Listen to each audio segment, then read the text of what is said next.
종일 그토록 비가 쏟아붓더니 여러분들 교회 오시는 길 안전하고 평안하시라고 또 비가 딱 그쳤습니다. 여러분 혹시 예전에 못 해보신 분들도 많이 계시리라 생각하는데, 한참 연애를 하실 때 유원지에 가셔서 이렇게 그 노를 저어서 타는 배를 타보신 그런 분들이 계신지 모르겠습니다. 영화 같은 데 보면 노를 젓는 배를 남녀가 타고 강 중간까지 쫙 가서는 남자가 갑자기 나랑 결혼해달라고, 결혼하지 않으면 빠져서 같이 죽겠노라고 하는 그런 이야기들을 본 적도 있는 것 같습니다. 저도 몇 번 타볼 기회가 있었는데, 이 노를 젓는다라고 하는 것이 참 큰 기술이 필요하다라고 하는 것을 느끼게 되었습니다. 중요한 것은 양손의 힘이 똑같이 들어가야지만 되는 것이죠. 한쪽에 힘이 많이 들어가게 되면 한쪽으로 배가 쏠려지게 되고, 또 아예 하나만 계속 지어대면 그 자리에서 빙글빙글 돌게 되어져 있습니다. 신앙생활도 이와 같다라고 생각합니다. 오늘 믿음과 행함이라고 했을 때 믿음만 강조하거나 행함만 강조하게 되면 신앙이 앞으로 나아가고 성장해 가는 것이 아니라 늘 제자리에서 빙빙 도는 결과를 낳게 된다라고 하는 그런 이야기입니다. 믿음 없는 행위, 그리고 행위 없는 믿음, 모두 제자리를 맴도는 배와 같다라고 이야기할 수가 있겠습니다. 그렇기 때문에 우리가 신앙생활이 성장해 가고 하나님께서 우리에게 달려가라고 명령하시는 그곳까지 달려가기 위해서는 반드시 믿음과 행함이 같이 가야 된다라고 그렇게 비유해 볼 수 있을 것 같습니다. 특별히 현대인들에게는 더더욱이 필요한 것이 무엇이냐면 행함입니다. 왜냐하면 듣기는 참 많이 듣는데 상대적으로 행함이 굉장히 부족한 시대가 바로 우리 시대이기 때문에 그렇습니다. 보통 외계인들을 이렇게 묘사할 때 머리는 크고 몸뚱아리는 아주 작은 그런 그 모습으로 묘사를 하지 않습니까? 그렇게 묘사를 하는 이유가 무엇이냐면, 지금 우리가 이렇게 과학이 발달했는데도 불구하고 다른 행성, 먼 다른 행성까지 가는 그런 기술을, 사람이 타고 가는 기술을 만들어내는 것은 아직은 요원한 일입니다. 그런데 외계인이라고 가정한 어떤 존재가 그 먼 행성을 비행해서 이곳까지 왔다라고 하는 것은 우리가 상상할 수 없는 과학의 발전을 이루었다라고 그렇게 생각하는 것이고, 그것은 결국 머릿속에 굉장히 많은 지식들을 집어넣어 반비례해서 움직임이 거의 없었을 것이다 라고 하는 것을 상정하고 있기 때문에 그렇습니다. 오늘 21절의 말씀에 보면, 그리고 오늘 말씀은 크게 두 부분으로 나눠져 있습니다. 하나는 21절부터 23절까지고 또 다른 한 부분은 24절부터 27절까지의 말씀입니다. 21절부터 23절까지는 말하는 것과 행하는 것에 대한 이야기를 하고 있고, 그리고 24절부터 27절까지는 듣는 것과 행하는 것에 대한 이야기를 하고 있습니다. 그러니까 두 가지로 비유를 하고 있다라고 생각하시면 되겠습니다. 나더러 주여 주여 하는 자마다 다 천국에 들어갈 것이 아니요 라고 하는 말씀으로 시작하고 있습니다. 예수님을 주님이라고 고백하는 일은 사실은 우리가 쉽게 생각할 수 있을지 몰라도 쉬운 일이 아닙니다. 이런 믿음의 고백, 특별히 이 예수님 당시에 예수님을 주님으로 고백한다라고 하는 것은 어떻게 보면 목숨을 내어놓는 것과 비슷한 그런 상황을 받아들이겠다라고 하는 것입니다. 왜냐하면 그 당시의 모든 로마 제국의 식민지에서는 로마 황제 이외에 주님으로 받아들이는 것은 용납되지 않았기 때문에 그렇습니다. 그런데 황제를 자기의 주님으로 받아들이지 않고 주인으로 받아들이지 않고 나는 여호와를 나의 주님으로 예수 그리스도를 나의 주님으로 받아들이겠습니다라고 고백하는 것은 황제가 어느 순간에 칼로 내 목을 쳐도 할 말이 없는 그런 상황을 감수하는 것이다라고 이야기할 수가 있겠습니다. 그러니까 이 신앙 고백은 그 마음속에 굉장히 뜨거운 열정이 있다라고 하는 것을 보여주는 것이죠. 뿐만 아니라 이 사람은 예수의 이름으로 여러 가지 권능들을 행했다라고 그렇게 기록하고 있습니다.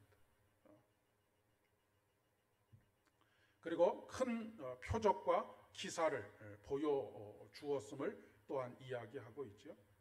그런데 마태복음 24장 24절의 말씀에 보면 거짓 그리스도들과 거짓 선지자들이 일어나 큰 표적과 기사를 보여 할 수만 있다면 택하신 자들도 미혹하리라 라고 말씀하고 있는 것을 보게 됩니다.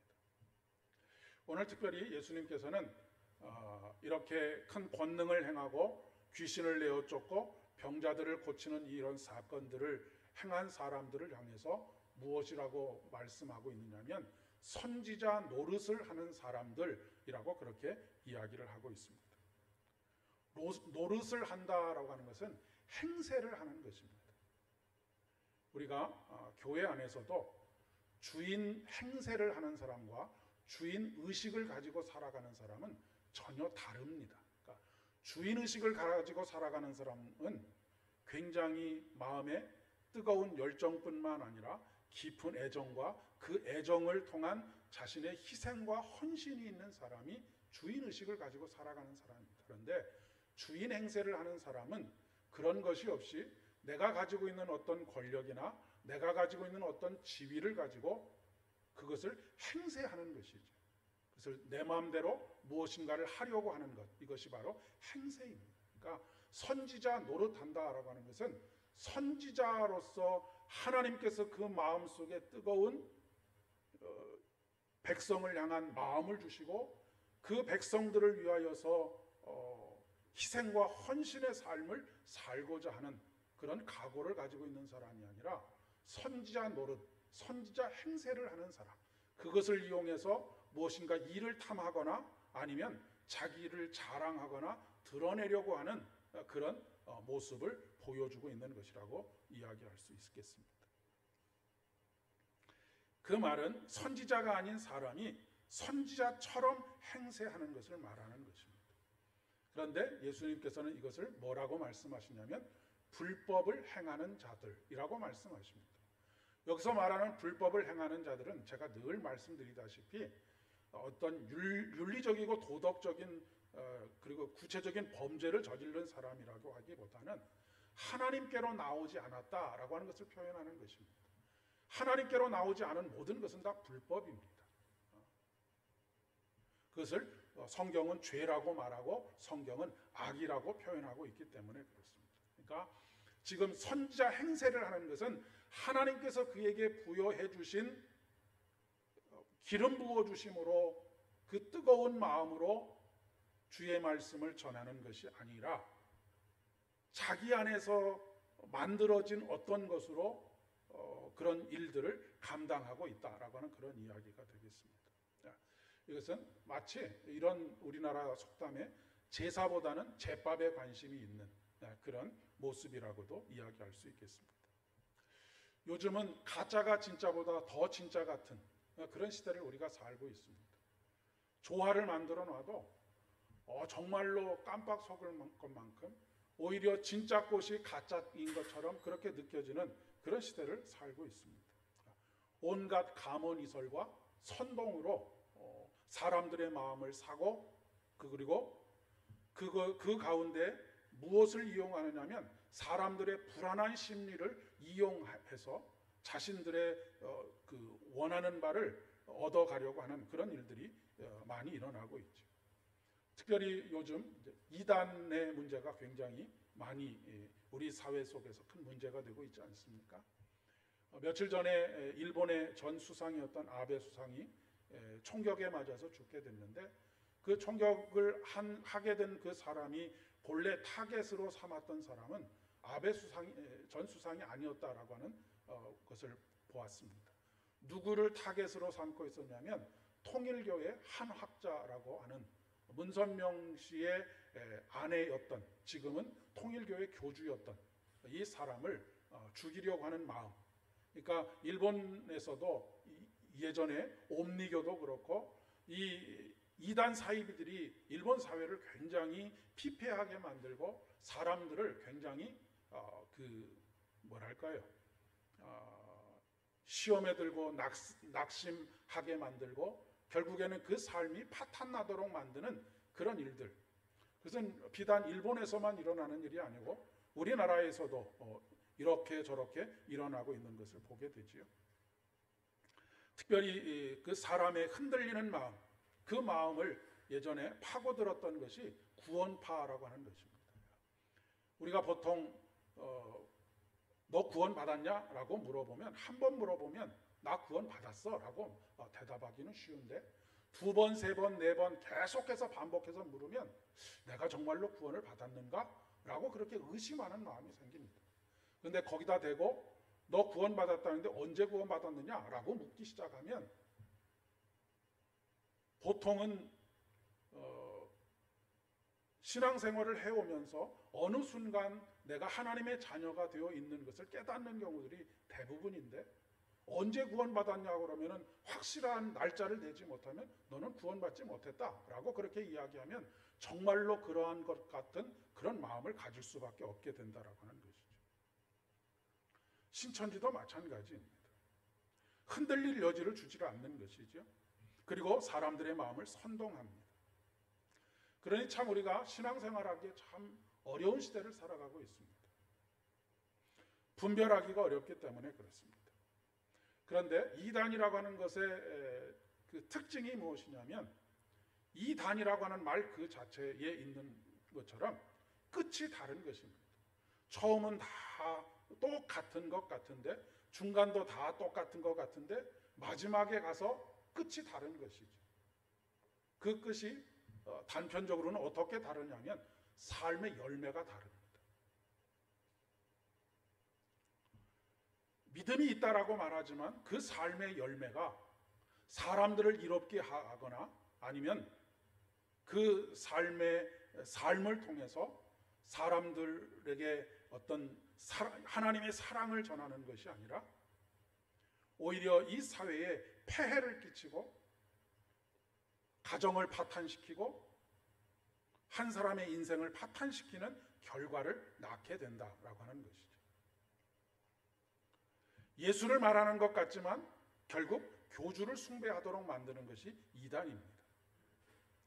이것은 예수를 이용하는 것이죠. 예수님을 믿는 것이 아니라 예수님을 이용하는 것이라고, 예수님을 수단으로 삼는 것이라고 그렇게 이야기할 수가 있겠습니다. 그런데 이단만 그런 것이 아니고 사실 우리들의 신앙도 자칫 잘못하면 예수님을 이용만 하려고 하는 그런 신앙으로 전락해 버릴 가능성이 얼마든지 있습니다. 병을 고치는 수단, 아니면 복을 받는 수단, 아니면 내 문제를 해결하는 수단. 하나님께서 그런 일들을 우리에게 풍성하게 베풀어 주시지만 우리가 하나님을 필요한 때만 찾는다라고 하는 것은 우리 스스로 한번 돌아볼 필요가 있습니다. 필요할 때만 하나님을 찾는 것은 바로 하나님을 우리가 수단으로 삼고 있지 않은가라고 하는 것을 생각해 볼 여지를 가져다 주기 때문에 그렇습니다. 우리 하나님은 우리의 복종의 대상, 우리가 복종하는 대상이지 우리가 수단으로 하나님을 사용할 수 있는 그런 분이 아니다라고 하는 것이죠. 그렇기 때문에 우선은 정통교회 안에 머물러 있는 것이 굉장히 안전합니다. 우리는 특별하다 하는 곳에는 가급적이면 가지 않는 것이 좋습니다. 왜냐하면 정통교회라고 하는 것은 2000년 기독교 역사를 다 담고 있기 때문에 그렇습니다. 하나의 교회가 세워지고 목회자가 세워지고 그리고 그 교리가 가르쳐지고 또 신앙생활을 한다라고 하는 것은 지난 2000년 동안의 수많은 논쟁과 투쟁과 피 흘리는 가운데 지켜온 진리의 전통 위에 서 있는 것이, 그 고백 위에 서 있는 것입니다. 그러니까 예수님께서 베드로의 고백을 듣고 나셔서 너의 고백 위에 교회를 세우리라 라고 말씀하신 이유가 바로 여기 있는 것이죠. 그러나 머물러 있기만 하면 고인물이 되겠죠. 성경과 우리의 삶이 항상 대화를 해야 합니다. 성경과 우리의 삶이 대화를 한다라고 하는 것은 우리의 믿음과 우리의 삶이 서로 상호작용을 해야 된다라고 하는 그런 말씀을 드리는 것이죠. 그렇게 해야지만 이 변화하는 시대 속에서 우리가 어떻게 살아가는 것이 정말로 하나님의 뜻을 분별하면서 살아가는 것인가 라고 하는 것을 깨닫게 해주는 것입니다. 앞서서 말씀드린 것처럼 이 전반부가 말하는 것과 행하는 것, 언행일치, 우리가 내가 이것을 믿습니다 말하는 것과 내가 이렇게 삽니다라고 하는 것이 점점 일치가 되어져 가는 이 신앙에 대한 이야기라고 한다면 24절부터는 듣는 것과 행하는 것을 서로 대비하고 있습니다. 기독교 신앙에 있어서 듣는 것만큼 중요한 것이 없습니다. 왜냐하면 믿음은 어디서부터 나오기 때문에요? 믿음은 들음에서부터 나오기 때문에 그렇습니다. 그러나 행함이 없이 너무 듣는 것만 많이 하는 것도 문제가 됩니다. 우리가 부모에게 너무 많은 이야기를 들으면 그것이 잔소리로 느껴지는 것하고 똑같습니다. 그렇게 되면 귀담아 듣지 않게 되죠. 한 귀로 듣고 한 귀로 흘려버리게 되어져 있습니다. 지금 한국 교회가 그렇게 흘러가고 있지 않은가 싶습니다. 매일매일 강단을 통해서든 방송을 통해서든 수많은 설교들이 쏟아져 나오고 있는데 그 말씀이 그냥 우리에게 소비되는 그런 형태로 흘러가고 있다라고 생각이 되어집니다. 그렇게 하다 보니까 말씀의 소중함이라고 하는 것이 점점 사라져가고 있습니다. 이 말씀이 그러한가 하여 연구하였던 베레아 교회의 성도들과 같은 그런 신앙이 아니라 오늘 제대로 못 들었으면 내일 들으면 되고 내일도 못 들었으면 모레 들으면 되고 그런 신앙으로 바뀌어져 가기가 굉장히 쉽다라고 하는 것입니다. 그리고 듣는 것과 실제 해보는 것은 전혀 또 다른 문제입니다. 한번 건축을 예로 들면 대학에서 건축과를 졸업하고 현장에 나가게 되면 현장에 가게 되면 이제 그 자기가 배운 것들을 현장에서 마음껏 좀 사용해 보고 싶은 마음이 있지 않겠습니까? 그런데 무슨 말을 하면 현장에서 일하는 인부의 대장 정도 되는 사람들, 보통 십장이라고 하죠. 요즘은 뭐 다른 말로 부를 터인데 그런 사람들이 콧방귀도 뀌지 않습니다. 왜냐하면 학교에서 가르쳐주는 이론과 현장이라고 하는 것은 학교에서 가르쳐준 이론이 잘못되었다라고 하는 것이 아니라 이 현장이라고 하는 것은 너무나 다양한 그 사건들과 환경들이 있기 때문에 그대로 갖다가 적용하는 것이 어렵기 때문에 그렇습니다.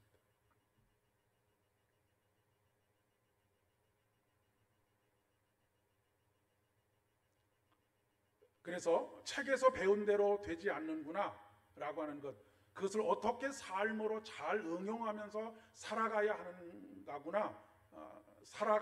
하는구나 라고 하는 것을 깨닫기까지는 또 오랜 시간들이 걸리게 되는 것이죠. 그래서 중요한 것이 뭐냐면 듣는 것도 중요하지만 해보는 것이 중요한 것이죠. 행동으로 옮겨보는 것입니다. 이 말씀이 그러한가 내 삶으로 살아보는 것이죠.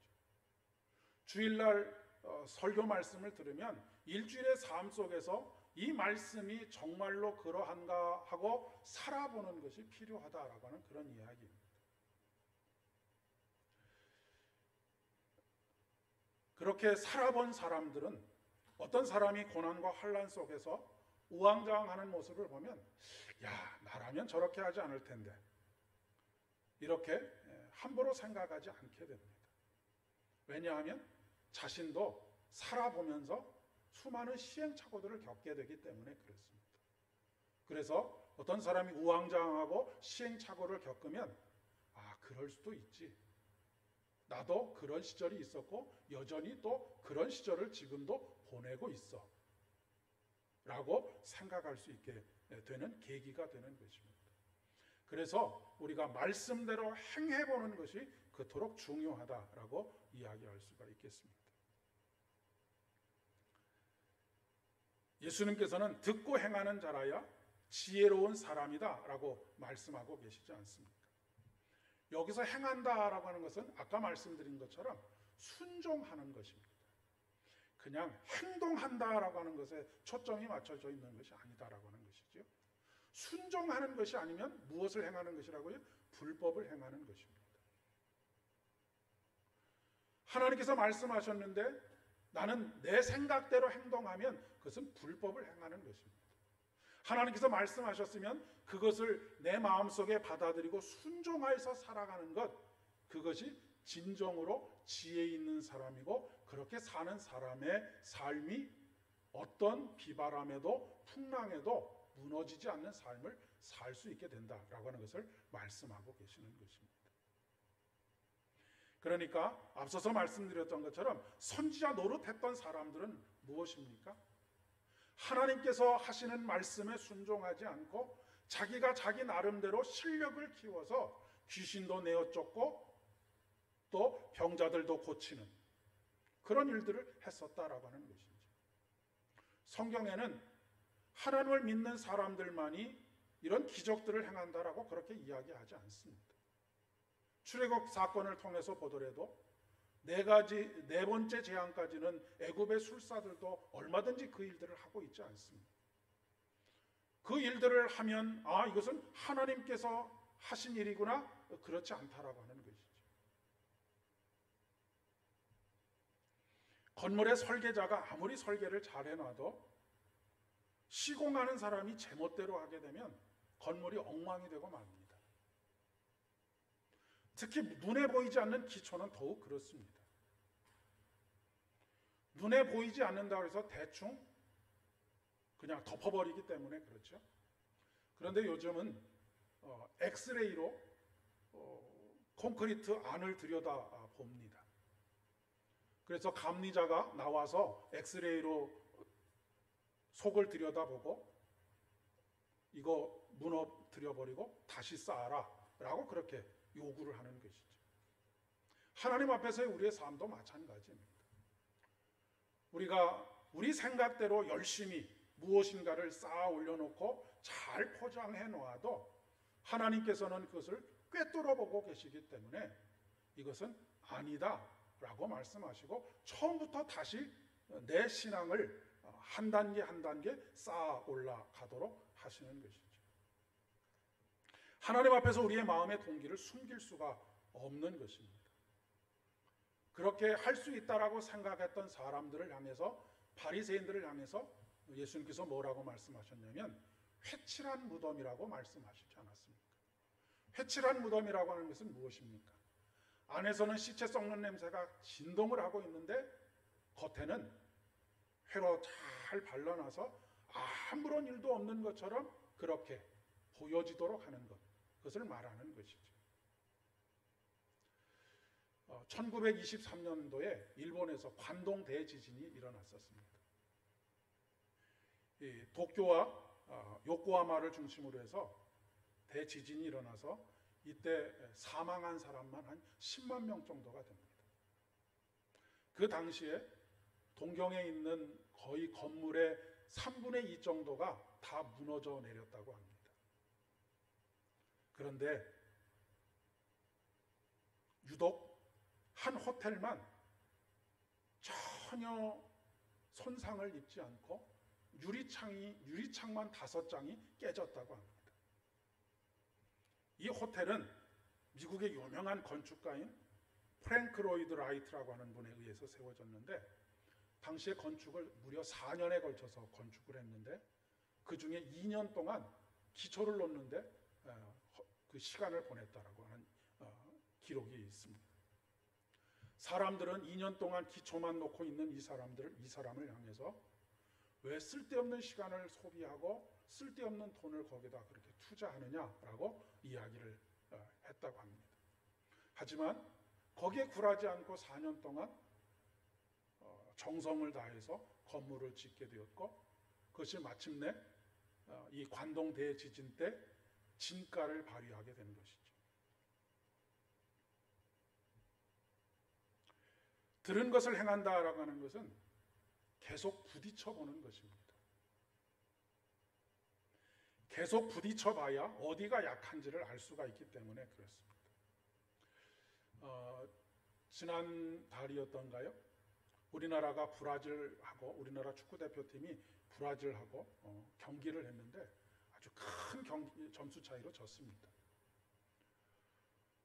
예전에 2002년도에도 히딩크 감독이 감독 시절에도 월드컵이 시작하기 전에 우리나라가 강호하고 붙어서 5대0으로 진 적이 있습니다. 그래서 히딩크 감독의 조롱 섞인 별명이 뭐였냐면 5대빵이라고 하는 별명을 가지고 있었습니다. 그런데 이 히딩크 감독도 그렇고 이 벤투 감독도 그렇고 변령의 변이 무엇이냐면, 우리하고 비슷한 수준의 팀이거나 우리가 조금 더 잘한, 우리보다 조금 못한 팀을 불러다 놓고 이기거나 비기는 것은 아무런 의미가 없다라고 하는 것입니다. 그렇게 대판 5대0, 5대1 이렇게 치면서 정말로 강팀을 만났을 때 우리의 약한 곳이 어디인지를 재빨리 캐치하고 그것을 준비하는 것이 필요하다라고 그렇게 이야기를 합니다. 그리고 그것을 깨닫고 차근차근 준비해 나감으로 말미암아서 2002년도에 월드컵 4강이라고 하는 놀라운 성과를 거두지 않았습니까? 물론 이번 올림픽에서 어떤 결과를 나타내게 될는지는 알 수 없지만 벤투 감독도 똑같은 이야기를 하고 있습니다. 우리는 안전 운행을 하려고 합니다. 그래야 욕을 먹지 않기 때문에 그렇습니다. 그러나 그렇게 해서는 예선에서는 이기거나 비길 수 있겠지만 본선에 가서 5대0, 10대0으로 지지 않을 리가 없을 것입니다. 우리가 이기려고 하는 것은 본선에서 이기려고 하는 것이지, 예선이 아니라 친선경이나 아니면 연습 경기에서는 100번을 이겨도 아무 소용이 없는 것이죠.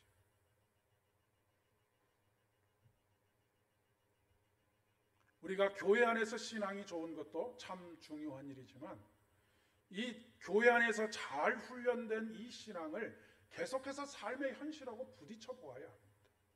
그것도 나하고 만만한 것하고 부딪히는 것이 아니라 나하고 내가 감당하기 어려운 것들하고 부딪혀 보는 것이죠. 그래서 내 신앙의 약점이 무엇인지, 내가 어느 부분에서 잘 무너지는지, 이런 것들을 끊임없이 점검해 볼 필요가 있습니다. 그리고 그것을 보완해 가는 과정이 바로 신앙의 여정이라고 이야기할 수가 있는 것이죠. 그렇게 해서 마침내 성숙한 신앙인이 되는 것이고, 하나님께서 기뻐하시는 믿음의 사람이 되는 것이고, 또한 뜨거운 여름날에 마치 얼음 냉수와 같이 주인의 마음을 시원하게 해드리는 그런 믿음의 사람이 되는 것입니다. 교회 안에서의 신앙, 아무리 좋으면 못하겠습니까? 세상과 부딪혀서 이길 만한 그런 신앙을 가지는 것이 중요한 것이죠. 그런 의미에서 우리는 조금 더 우리 신앙의 야성을 키울 필요가 있겠다라고 그렇게 생각이 됩니다. 어제 개봉교회의 담임 목사님과 여러 교역자들과 또 우리 북부시찰과 김포시찰에 한 10여 분 되시는 목사님들이 함께 그 주님의 숲 교회라고 양촌 양곡에 있는 그곳에 가서 전도를, 실질적으로 거리에 나가서 전도를 하면서 그런 이야기들을 서로 나누었습니다. 그러니까 전도를 하는 목적은 물론 많은 부분이 예수를 알지 못하는 사람들에게 복음을 전하는 것이기도 하지만, 그 중에 또 많은 부분은 그렇게 전도를 하면서 내 영혼이 살아나는 것이다 라고 하는 것입니다. 이것이 바로 야성을 길러가는 것이라고 이야기할 수 있습니다. 그냥 말씀만 듣고 편안하게 신앙생활을 얼마든지 할 수 있습니다. 그러나 우리의 신앙이 진일보해가고 하나님께서 기뻐하시는 믿음의 삶이 되기 위해서는 끊임없이 부딪혀 봐야 한다는 것입니다. 그렇게 될 때에 내가 체력이 단단해지는 것이죠. 영적인 체력이 단단해지게 되어져 있다는 것입니다. 단순히 믿음과 행함 이것을 이야기하려고 하는 것이 아니라 이 믿음이 삶이 되어지고 삶이 믿음이 되어져 가는 가운데 내가 매일매일 성장해 가는 것이죠. 여러분, 비만의 원인이 무엇입니까? 물론 여러 가지 이유가 있을 수 있습니다. 장 안에 비만을 낳게 하는 균이 있기 때문일 수도 있고, 아니면 유전적인 요인이 있을 수도 있고, 여러 가지 원인들이 있을 수 있지만 그 중에서 가장 두드러진 원인이 무엇이냐면 먹은 만큼 소비하지 않기 때문입니다. 근데 비만은 만병의 근원이라고 하지 않습니까?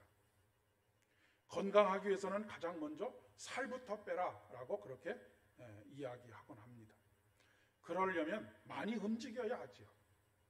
먹은 것 이상으로 소비해야지만 살이 빠지게 되는 것입니다. 저같이 의자에 오래 앉아있는 사람은 더더욱이 그렇습니다. 우리 신앙도 마찬가지라고 이야기할 수 있습니다. 영적인 양식을 많이 먹은 것, 그것이 우리의 삶을 통해서 끊임없이 부딪히고 소비하지 않으면 영적인 비만에 빠지게 되어 있다는 것입니다. 영적인 비만은 만병의 근원이 됩니다.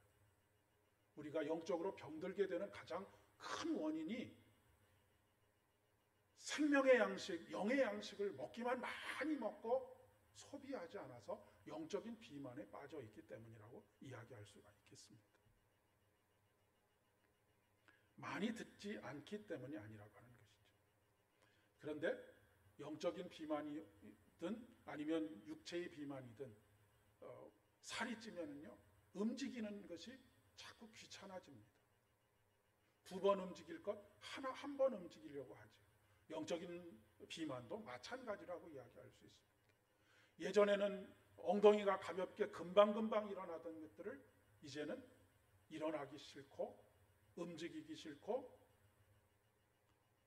주께서 맡겨주신 사명들을 감당하기 싫은 그런